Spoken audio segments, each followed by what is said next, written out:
¿Cómo es posible que personas ordinarias, funcionarios, burócratas, lleguen a cometer actos de una maldad verdaderamente extraordinaria? Esta es una de las preguntas capitales que nos obligó a plantearnos una de las pensadoras políticas más influyentes del siglo XX, Hannah Arendt. Su filosofía no surge en el vacío de la especulación académica, sino que es una respuesta directa, forjada en la experiencia. Arendt, como saben, era judía alemana y tuvo que huir del régimen nazi, una experiencia que marcó de forma indeleble toda su obra. Su pensamiento nos obliga a confrontar las cuestiones más oscuras sobre la condición humana, sobre la política y sobre la naturaleza misma del mal, ofreciéndonos una única y última defensa, el pensamiento como baluarte frente a la barbarie. Para comprender en profundidad el pensamiento de Hannah Arendt es absolutamente imprescindible que nos situemos en su contexto histórico. La primera mitad del siglo XX ofreció un panorama desolador, un panorama que hizo temblar los cimientos mismos de la civilización occidental. Aquel gran proyecto de la Ilustración, que desde el siglo XVIII había depositado toda su fe en el poder emancipador de la razón para liberar a la humanidad de la ignorancia y la tiranía, se vio brutalmente desmentido por los hechos. Observen esta secuencia de acontecimientos. Es una concatenación de horror. Dos guerras mundiales de una escala destructiva nunca antes vista que aniquilaron a millones de personas. El surgimiento de regímenes totalitarios, como el nazismo y el estalinismo, que no solo oprimieron, sino que buscaron aplastar por completo la libertad y la individualidad. Y todo ello con el dominio sin precedentes de la técnica puesta al servicio del terror, culminando en el apocalipsis nuclear de Hiroshima y Nagasaki. Frente a la promesa de progreso, la razón occidental pareció degenerar en una maquinaria de dominio y destrucción. Esto, como es lógico, generó una profundísima desconfianza en toda la intelectualidad europea. Bien, para analizar la respuesta de Arendt a esta crisis civilizatoria, seguiremos la siguiente estructura. Comenzaremos con el marco general de la crisis del siglo XX, para después explorar su concepto fundamental de la condición humana. A partir de ahí, diseccionaremos su análisis del totalitarismo y su concepto más célebre y controvertido, la banalidad del mal, para concluir con la que ella considera nuestra mayor responsabilidad como seres humanos, el acto de pensar. Entremos pues en materia. Arendt fundamenta todo su pensamiento político en un análisis de lo que ella denomina la condición humana, distinguiendo dos modos de vida fundamentales. Pensemos, para ilustrarlo, en la diferencia entre un monje que medita en la soledad de su celda y una ciudadana que participa activamente en una asamblea pública. La gran aportación, la gran originalidad de Arendt es desplazar el foco de la filosofía tradicional, que durante siglos había priorizado la vida del monje, para revalorizar la de la ciudadana, la vida activa. Históricamente, desde la filosofía griega con Platón y Aristóteles, la vida contemplativa, la vida del pensamiento puro, desinteresado, se consideró la actividad más elevada a la que podía aspirar el ser humano. Arendt, sin embargo, argumenta que el ser humano no es principalmente un mero observador de la realidad, sino, ante todo, un ser activo que la transforma. Mientras que la contemplación, en cierto modo, encierra la conciencia en sí misma, la vida activa nos abre al exterior, a la naturaleza, a la cultura, y lo que es crucial, nos abre a los otros. Ahora bien, Arendt distingue tres modalidades dentro de esta vida activa. En primer lugar, tenemos la labor. Es la actividad ligada a nuestras necesidades biológicas, al ciclo de la vida. Es el esfuerzo incesante para mantenernos vivos. En segundo lugar, encontramos el trabajo. Con el trabajo creamos un mundo artificial de objetos duraderos que nos trascienden, herramientas, obras de arte, ciudades. Este mundo nos da estabilidad. Y en tercer y último lugar, y esta es la categoría más importante para su pensamiento político, está la acción. La acción es la única actividad que se da directamente entre las personas, sin la mediación de cosas. Es a través de la acción y el discurso que nos revelamos unos a otros, creamos la realidad política y ejercemos nuestra libertad. Y este punto es absolutamente crucial. Para Arendt, la libertad no es una cualidad interna. No es el libre albedrío del pensamiento o la voluntad. La libertad se realiza, se manifiesta, en el mundo, en el espacio público.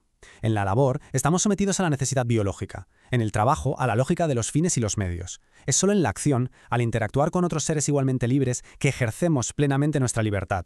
La acción es, por tanto, el espacio de la política por excelencia, con toda su imprevisibilidad y su potencial para crear algo nuevo en el mundo. Es precisamente la destrucción sistemática y deliberada de este espacio de acción y libertad lo que caracteriza al totalitarismo. La aportación más célebre de Arendt, contenida en su obra Los orígenes del totalitarismo, es su análisis de este fenómeno que consideraba único y sin precedentes en la historia.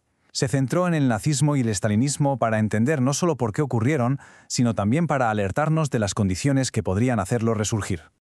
Arendt sostiene que el totalitarismo manifestó una forma de maldad completamente inédita, a la que llamó mal radical o mal absoluto. No se trata de un mal que pueda explicarse con las categorías morales tradicionales. No responde a la envidia, al egoísmo o a la ignorancia. Es un mal sistémico, cuyo objetivo último no es solo dominar a los seres humanos, sino hacerlos superfluos, destruyendo su capacidad de acción, su espontaneidad y su propia pluralidad. Este mal absoluto, según Arendt, posee 3 características definitorias. En primer lugar, es incomprensible, porque sus crímenes no sirven a ningún propósito utilitario. El exterminio en los campos de concentración no era un medio para un fin, era un fin en sí mismo.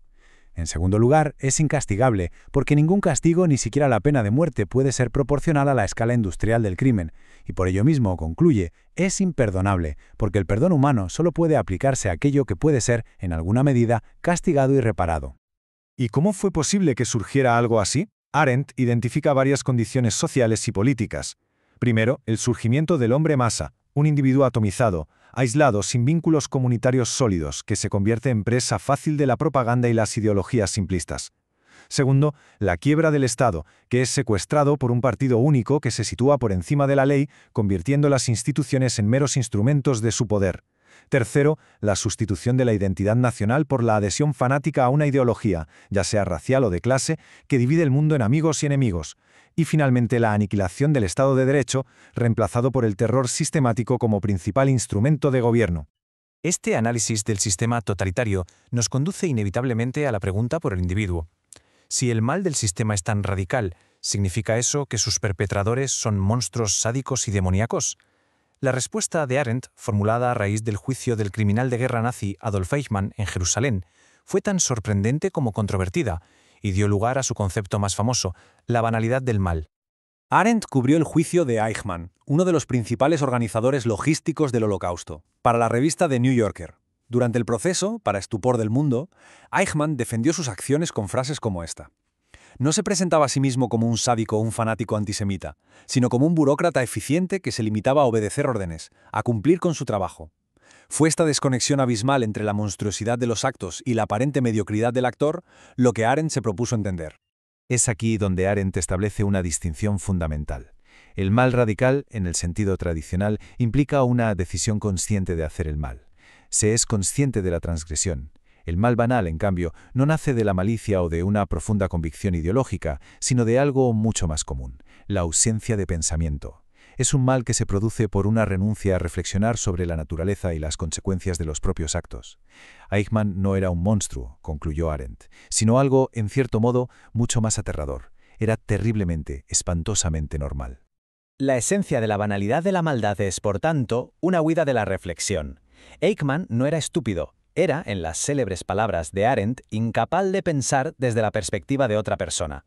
Su maldad no provenía de una convicción diabólica, sino de una abdicación total de su capacidad de juicio crítico, convirtiendo el exterminio de millones de personas en un mero problema logístico, en un acto administrativo rutinario que debía ser ejecutado con la máxima eficiencia. Y aquí llegamos a la conclusión. Si el mayor mal puede ser cometido por personas corrientes que simplemente se niegan a pensar, entonces, concluye Arendt, el acto de pensar adquiere una dimensión moral fundamental. La resistencia al mal no comienza necesariamente en grandes actos heroicos, sino en la actividad silenciosa, solitaria e interna del pensamiento. El terreno de la moral, para Arendt, es un diálogo con una misma. Constantemente nos enfrentamos a dilemas entre lo que nos apetece hacer y lo que creemos que debemos hacer. Esto nos confronta con la pregunta más fundamental de la ética: ¿qué tipo de persona quiero ser? Cada una de nuestras acciones es una respuesta a esa pregunta. ¿Quiero ser la persona que alza la voz ante la injusticia o la que mira para otro lado por conveniencia? Nuestras acciones nos construyen, y esta construcción es el resultado de esa conversación interior.